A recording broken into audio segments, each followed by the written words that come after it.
Sebelum memulai ibadah hari ini, yang pertama, orang tua wajib mempersiapkan anak-anak seperti layaknya akan beribadah di gereja, memakai pakaian rapi. Yang kedua, ajak anak-anak untuk mengikuti ibadah dari awal hingga akhir, ikut bernyanyi dan mendengarkan firman Tuhan.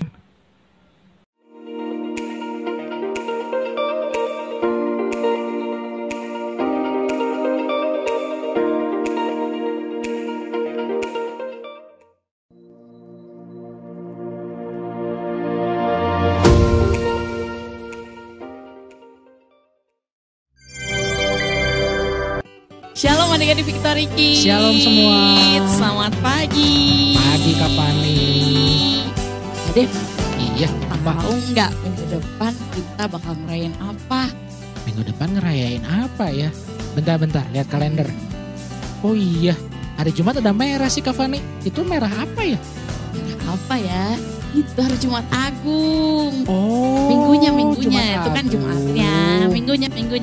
Oke, berarti kalau kita sudah memperingati Jumat Agung, minggunya kita memperingati Paskah. Yeay! Adek tahu nggak Paskah itu apa? Coba. Paskah itu Paskah. kita semua memperingati Paskah. hari bangkitnya Tuhan Yesus. Yeay! Yeay! Wah, Tuhan Yesus sudah bangkit. Seneng gak adik-adik kalau Tuhan Yesus bangkit? Seneng gak Kak Dev? Harus seneng dong karena kita menyembah Allah yang hidup. Yeay. Nah, karena minggu depan hari Paskah, Yeay. kita akan ngadain lomba. Kak Dev kira-kira tahu gak lombanya lomba apa? Lomba Paskah. Lomba Paskah sih Lomba joget. biasanya berhubungan sama telur mungkin ya. Telur ya. Iya benar, lomba telur. Kita akan menghias telur Paskah. Nah sekarang kenapa sih harus telur? Kenapa ya?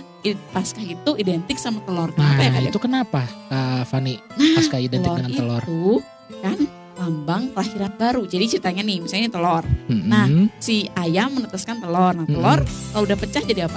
Jadi anak ayam. Nah, iya benar. Jadi ceritanya telur itu melambangkan kelahiran baru. Ada hidup Nah, yang baru ada hidup ya. yang baru. Setelah Tuhan Yesus menebus dosa kita. Nah, iya Tuhan Yesus mati di kayu salib. Terus udah Tuhan Yesus mati, Tuhan Yesus bangkit. Nah, Ya. itu hidup yang baru. Karena Tuhan Yesus bangkit, kita juga bangkit. Kita Punya juga hidup punya yang hidup yang baru. baru. Nah, balik lagi ke telur. Nah, jadi kita akan menghias telur Paskah. Nah, lomba ini itu untuk anak-anak apa aja? Ada Kelas Indria, kelas pertama, kelas Madya. Madya. Nah, jadi apa aja yang harus siapin? Yang pertama, yang harus disiapin apa coba? Yang pertama telur dong, rebus. jelas. Telur rebus ya. jangan telur mentah. Kenapa kalau telur mentah ntar gampang pecah. Jadi yang pertama telur rebus. Yang kedua apa Kak Dev? Yang kedua Apa ya? Oh ya spidol. Ya. Spidol atau cat atau misalnya kertas lipat atau apapun atau benang atau bola, apalah yang lem. di rumah pokoknya yang Ya. bisa digunain. Gak usah mahal-mahal. Yang penting ada di rumah. Nah terus udah itu si telurnya yang udah dihias sama kalian juga boleh dibantuin kok sama orang tua juga. Nah habis itu nanti kalian harus foto atau video kalian sama telurnya. Ya. Telurnya ya. Ya. Jadi kalian foto nih pegang sama telurnya. Jangan telurnya aja, harus ada kaliannya foto deh. Jadi harus kelihatan muka kalian sama telurnya ya. Iya harus Anak-anak gitu, semua. yang jelas ya. Iya. Nah udah itu dikumpulnya kapan ya Kak Dev? Kapan ya? Dikumpulinnya paling lambat hari Minggu ketika kita ibadah Paskah Tanggal 4 April. Ya. Dikumpulnya 4 April nanti akan dipilih 3 orang dari setiap kelas. Jadi ada 9 nih, 3 orang dari setiap kelas akan dipilih mana telur yang paling bagus, paling unik, paling kreatif. Nanti lombanya akan dihubungkan tanggal Pemenangnya tanggal berapa Kak Fani? berapa ya? Wah tanggal 11 Ya, April. ibadah minggu depannya ya. Ibadah minggu depannya tanggal 11 April 2021. Iya. Itu udah deh. Mungkin Nah. tambahan Kak Fani, telurnya untuk direbus bisa minta tolong papa mama kalian juga ya. Dan Iya. kalian juga yang rebus. Oke, jadi Iya. Oke adik-adik, selesai pengumuman hari ini. Terima kasih, selamat hari Minggu. Tuhan Yesus memberkati. Yeay. Shalom adik-adik Victory Kids. Selamat hari Minggu adik-adik Selamat hari Victory Minggu Kids. semuanya. Balik lagi nih sama Kak Syifa Dan dan juga Kak Yolanda. Nah, adik-adik, hari ini kita mau memuji Tuhan bersama-sama. Kakak minta adik-adik untuk bangkit berdiri. Yuk kita bangkit Semangat, berdiri. semangat. Udah pada mandi kan? Udah pada seger. Yuk Udah kita dong, memuji Kak, nama pastinya Tuhan. ya. Iya. Yuk kita mulai ibadah hari ini. Kita mau nyanyiin lagu apa? Dalamnya Hatiku Jadikanlah. Oke, ayo. Semangat.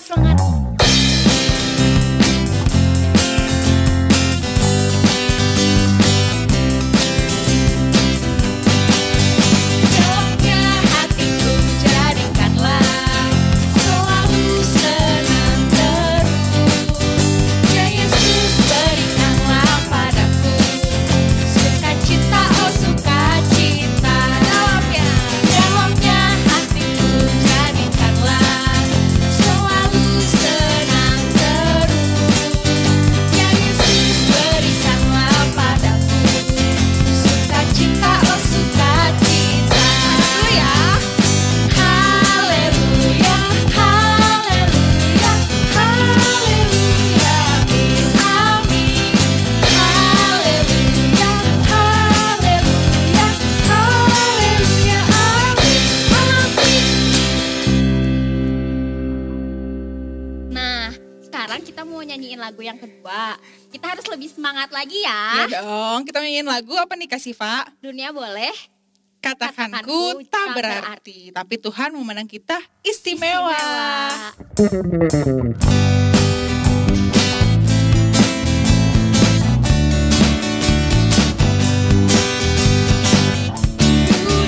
boleh katakanku tak berarti. Dunia boleh katakanku bukan siapa-siapa. Tapi Tuhan hanya dengan apa kata Yesus. Dia katakan ku istimewa,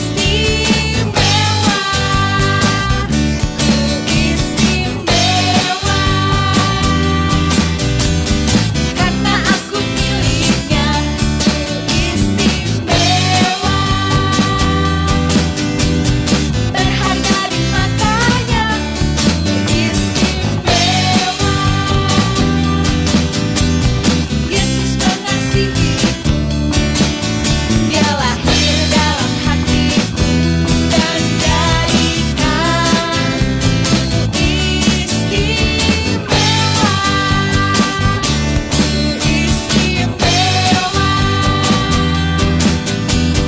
karena aku miliknya, ku istimewa, berharga di matanya, ku istimewa. Yesus mengasihiku, Dia lahir dalam hatiku dan jadikan ku istimewa. Shalom adik-adik, selamat hari Minggu, selamat bertemu kembali.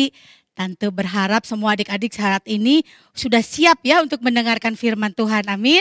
Tadi kan sudah memuji Tuhan, sudah menari-nari buat Tuhan. Sekarang tiba saatnya untuk kita boleh mendengarkan firman Tuhan. Sebelumnya semuanya kita mau masuk dalam doa, lipat tangannya, matanya ditutup, kita mau berdoa. Terima kasih Tuhan Yesus buat pagi hari ini Tuhan. Terima kasih buat setiap kami anak-anak-Mu yang sudah beribadah sekalipun masih online, kami percaya Tuhan hadir di rumah kami masing-masing. Engkau melawat menjamah setiap anak-anak-Mu pada pagi hari ini Tuhan. Tiba saatnya kalau sebentar kami akan mendengarkan firman Tuhan. Mari Roh Kudus yang menolong setiap kami anak-anak-Mu, Tuhan juga yang menolong hamba-Mu yang akan menyampaikan firman Tuhan. Kami serahkan pemberitaan firman-Mu hanya ke dalam tangan Tuhan. Di dalam nama Tuhan Yesus kami bersyukur dan berdoa. Amin. Ya, adik-adik duduk manis ya. Sekarang kita akan mendengarkan firman Tuhan.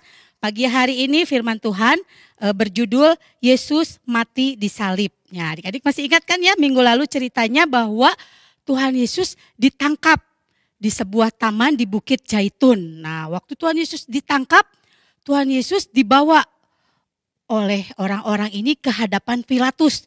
Siapa sih Pilatus itu? Pilatus itu adalah seorang wali negeri. Ya, wali negeri atau seorang gubernur ya. Pagi hari ini kita mau dengarkan cerita tentang Tuhan Yesus mati di kayu salib. Salib itu Tuhan Yesus mati di kayu salib itu karena dia ingin setiap orang yang percaya kepadanya tidak binasa, tapi mulai hidup yang kekal. Salib itu melambangkan sesuatu yang membuat kita sedih sekaligus gembira. Kenapa ya salib membuat kita sedih tapi sekaligus gembira? Kira-kira apa ya? Nah, membuat kita sedih karena apa? Karena Tuhan Yesus mati di atas kayu salib. Matinya dipaku, adik-adiknya dipaku, bahkan disiksa. Dan itu yang membuat kita sedih. Kenapa ya Tuhan Yesus harus mati di atas kayu salib? Tapi juga sekaligus membuat kita gembira. Kenapa gembira?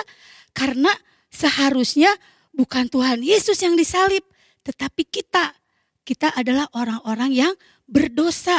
Setiap kita seharusnya dihukum, yaitu disalibkan. Tapi Tuhan Yesus mengasihi kita semua. Dia mau supaya setiap kita tidak dihukum. Oleh sebab itu Tuhan Yesus mau menggantikan kita. Dia merelakan dirinya disesah, dia merelakan dirinya untuk disalib supaya apa? Supaya kita bisa diampuni dosanya. Nah, pagi hari ini kita mau mendengarkan tentang Tuhan Yesus mati di atas kayu salib. Ya, kenapa Tuhan Yesus mau mati di atas kayu salib? Karena Tuhan Yesus begitu mengasihi kita. Ya, sekarang kita akan masuk dengan cerita kenapa Tuhan Yesus mau mati di atas kayu salib. Nah, kita akan ceritakan yang tadi ya, kita mau lanjutkan bahwa ketika Tuhan Yesus ditangkap dan dibawa ke Pilatus, bingung ya. Kenapa orang-orang pada bawa Tuhan Yesus kepada dia? Terus orang-orang mulai menuduh dia. Dikatakan bahwa Tuhan Yesus mengajarkan hal-hal yang tidak baik ya, tidak boleh bayar pajak, pokoknya mereka memfitnah, menuduh hal-hal yang tidak benar, yang tidak pernah dilakukan oleh Tuhan Yesus. Lalu Pilatus tanya, apakah engkau anak raja? Apakah engkau anak Allah? Dikatakan seperti itu. Lalu Tuhan Yesus hanya menjawab, engkau sendiri yang mengatakannya. Tuhan Yesus hanya menjawab seperti itu. Lalu Pilatus mulai bertanya-tanya dan Pilatus tidak menemukan sesuatu pun yang salah pada Tuhan Yesus. Lalu Pilatus keluar, dikatakan, aku tidak menemukan sesuatu pun yang salah sama Tuhan Yesus. Tapi orang-orang ini mulai, salibkan dia, pokoknya dia harus dihukum seperti itu. Lalu Pilatus balik lagi ke dalam, dia mulai lagi tanya kepada Tuhan Yesus. Tapi waktu ditanya-tanya tidak ada kesalahan sedikit pun. Karena itu hari raya, biasanya kalau hari raya itu ada kebiasaan di orang-orang Yahudi itu untuk membebaskan satu orang. Nah, Pilatus ini berniat untuk membebaskan Tuhan Yesus. Tapi waktu Pilatus keluar, dia bilang, saya tidak menemukan satupun kesalahan.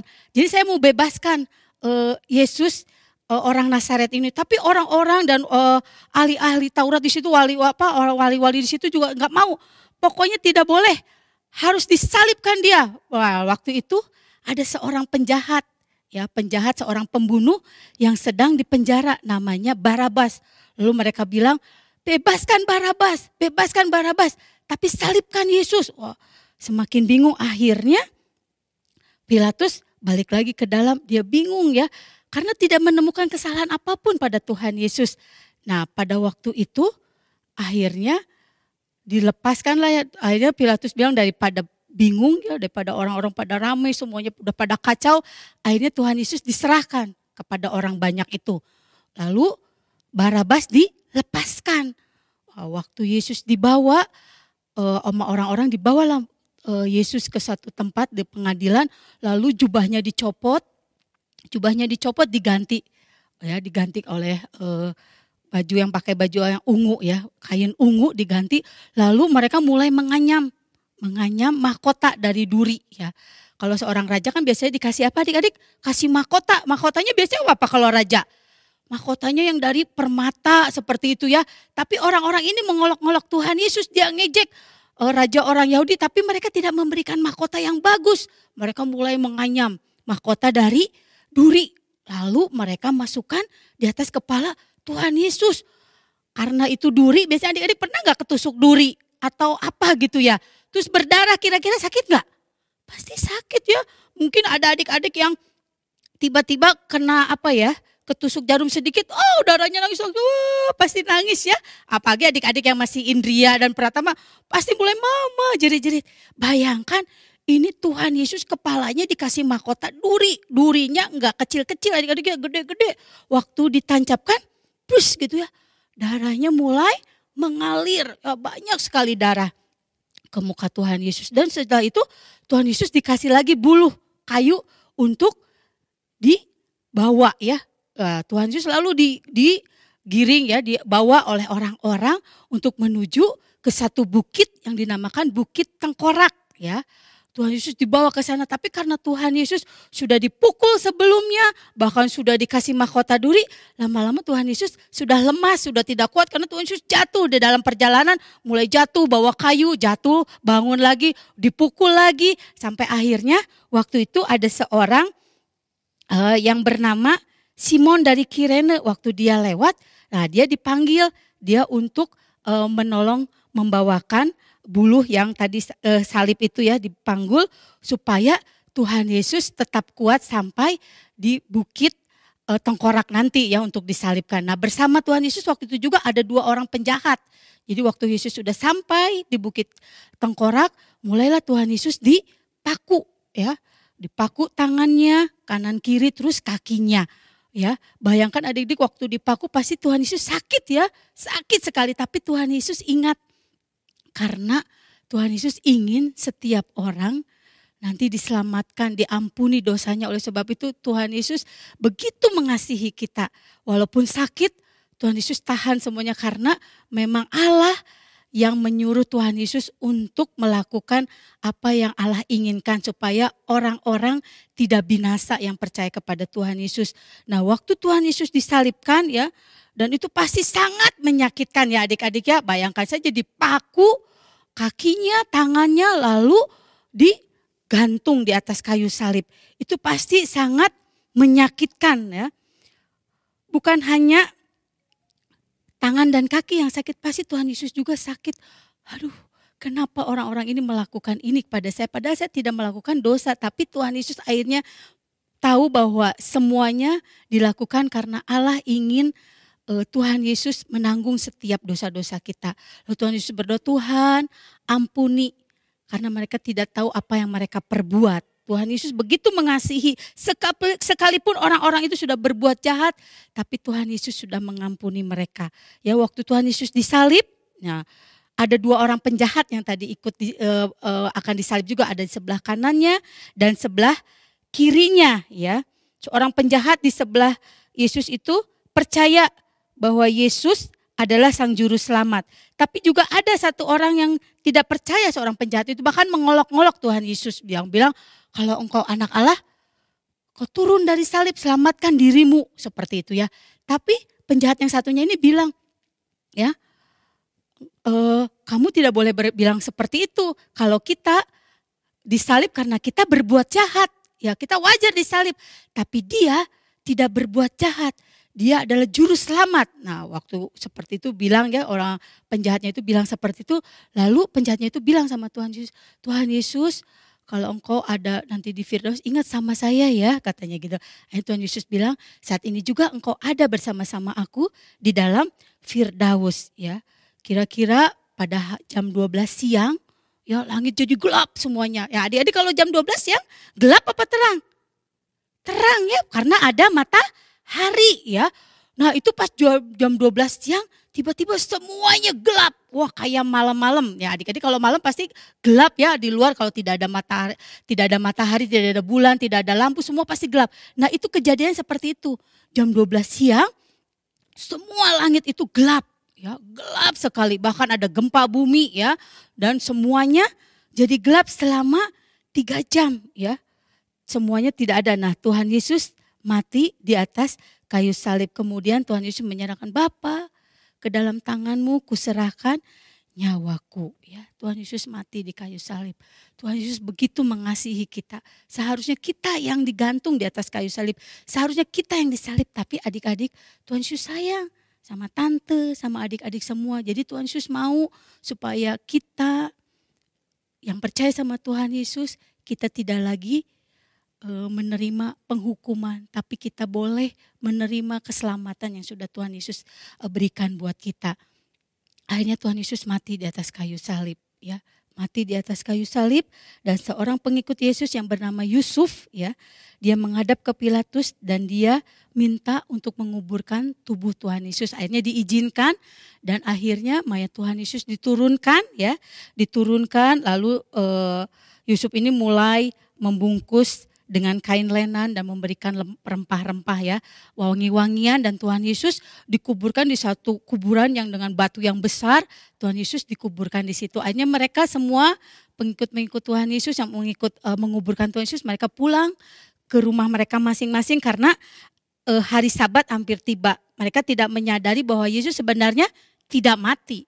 Karena Tuhan Yesus akan bangkit pada hari yang keberapa, adik-adik? Hari yang ketiga. Tuhan Yesus akan bangkit. Dan Tuhan Yesus tidak hanya mati, tapi dia juga akan bangkit. Dia akan naik ke surga dan menyediakan tempat buat kita semua. Jadi kita percaya bahwa mengapa Tuhan Yesus mati di atas kayu salib, yaitu untuk mengambil alih hukuman buat kita semua. Ya, harusnya kita yang dihukum, tapi karena Tuhan yang begitu mengasihi kita, karena kasihnya yang begitu besar, Tuhan ambil alih semua hukumannya. Harusnya bukan Tuhan Yesus yang dihukum. Harusnya tante sama adik-adik semua yang dihukum. Karena kita semua adalah orang-orang berdosa, ya. Mungkin adik-adik, dosanya apa gitu tante? Ya, adik-adik mungkin yang kecil bingung dosa apa ya. Nah, siapa yang di sini suka ngelawan mama? Nah, suka ngelawan mama ya, ada kan? Coba angkat tangannya, ada yang ngelawan mama? Itu juga dosa. Ada yang di sini suka bohong.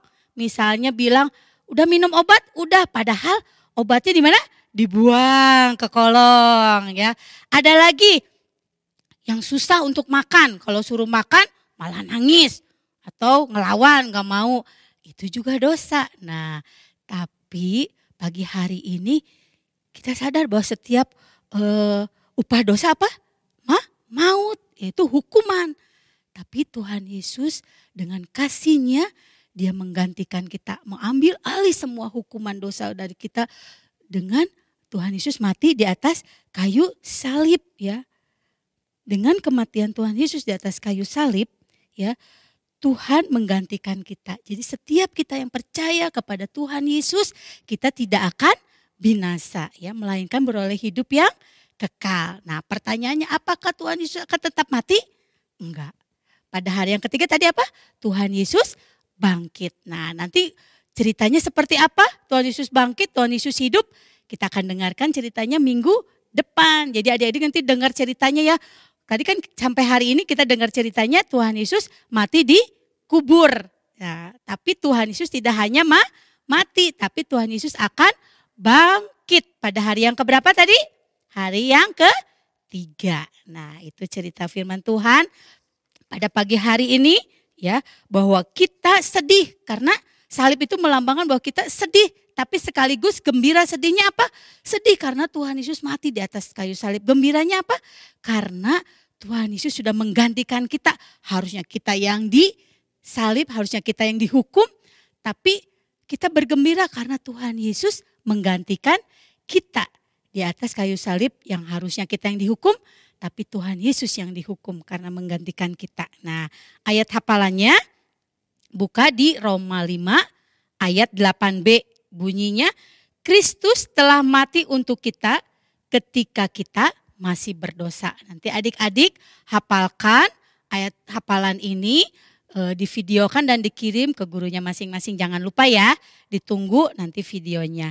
Oke, firman Tuhan sampai di sini. Kita akan berdoa. Ya, adik-adik lipat tangannya, tutup matanya, kita mau berdoa, kita bersyukur bahwa Tuhan Yesus sudah mati di atas kayu salib menggantikan kita semua. Kita tidak bisa membalas kasih-Nya, tapi kita percaya bahwa ketika kita setia, kita tetap hidup di dalam kasih Tuhan, Tuhan Yesus disenangkan karena kita taat akan firman-Nya. Bapak, kami mengucap syukur buat pagi hari ini Tuhan, kalau kami sudah mendengarkan firman Tuhan, bahwa Tuhan Yesus mati di atas kayu salib menggantikan setiap kami Tuhan. Terima kasih untuk kasih-Mu yang begitu besar. Terima kasih untuk pengorbanan-Mu buat setiap kami anak-anak-Mu Tuhan. Jadikan kami anak-anak-Mu, anak-anak yang boleh setia dan dengar-dengaran akan firman Tuhan. Jadikan setiap kami anak-anak-Mu sekalipun kami masih kecil Tuhan. Biarlah kami boleh belajar taat akan firman Tuhan dan kami boleh menjadi pelaku-pelaku firman-Mu. Biar setiap anak-anak-Mu Tuhan dimanapun mereka berada saat ini, baik anak-anak Indria, Pratama Tuhan, jadikan mereka menjadi berkat, menjadi terang dimanapun mereka berada. Biar Tuhan yang memimpin setiap kehidupan mereka, bahkan anak-anak ini boleh hidup sesuai dengan kehendak Tuhan. Berkati dalam kehidupan mereka, keluarga mereka masing-masing Tuhan. Biarlah berkat Tuhan boleh mengalir atas hidup ke mereka semua. Sekarang adik-adik angkat tangannya. Kita mau terima berkat daripada Allah. Kiranya berkat daripada Allah Bapa, kasih karunia dan penyertaan Tuhan Yesus Kristus dan Roh Kudus senantiasa menyertai kita semua. Mulai hari ini sampai Tuhan Yesus datang yang kedua kalinya. Terima kasih Tuhan Yesus, dalam nama Tuhan Yesus kami bersyukur dan berdoa. Amin. Sampai jumpa adik-adik. Tuhan Yesus memberkati. Amin.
Lukas 22 ayat 19b. Inilah tubuhku yang diserahkan bagi kamu. Perbuatlah ini menjadi peringatan akan aku. Amin. Terima kasih. Lukas 22 ayat 19b. Inilah tubuh yang ku serahkan bagi kamu. Perbuatlah ini peringatan akan aku. Amin. Lukas 22 ayat 19b. Inilah tubuhku yang diserahkan kepada kamu. Perbuatlah ini menjadi peringatan akan aku. Terima kasih. 1 Petrus 5 ayat 7. Serahkanlah segala kekhawatiranmu kepadanya, sebab Ia yang melihara kamu. Yuk kok. Lukas 22 ayat 19b. Inilah tubuhku yang diserahkan bagi kamu. Perbuatlah ini menjadi peringatan akan aku. Lukas 22 ayat 19b. Inilah tubuhku yang diserahkan bagimu. Perbuatlah ini menjadi peringatan akan aku. Terima kasih. 1 Petrus 5 ayat 7. Serahkanlah segala kekhawatiranmu kepadanya, sebab Ia yang memelihara kamu. Lukas 22 ayat 19b. Inilah tubuhku yang diserahkan bagi kamu. Perbuatlah ini menjadi peringatan akan aku. Dadah. Lukas 22 ayat 19b. Inilah tubuhku yang diserahkan bagi kamu. Perbuatlah ini menjadi peringatan akan aku. Dadah. Lukas 22 Ayat 19b. Ayah B. Inilah tubuhku yang diserahkan bagi kamu. Perbuatlah ini menjadi peringatan akan aku. Bye-bye. 1 Petrus 5 ayat 7. Serahkanlah segala kekhawatiranmu kepadanya sebab ia yang memelihara kamu. Lukas 22 ayat 19b. Inilah tubuhku yang diserahkan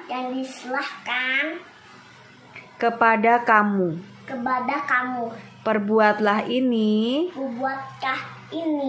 menjadi peringatan akan aku. Terima kasih. Ayat 19b. Inilah tubuhku yang diserahkan bagi kamu. Perbuatlah ini menjadi peringatan akan aku. Good job. Lukas 22 ayat 19b. Inilah tubuhku yang diserahkan bagi kamu. Perbuatlah ini menjadi peringatan akan aku.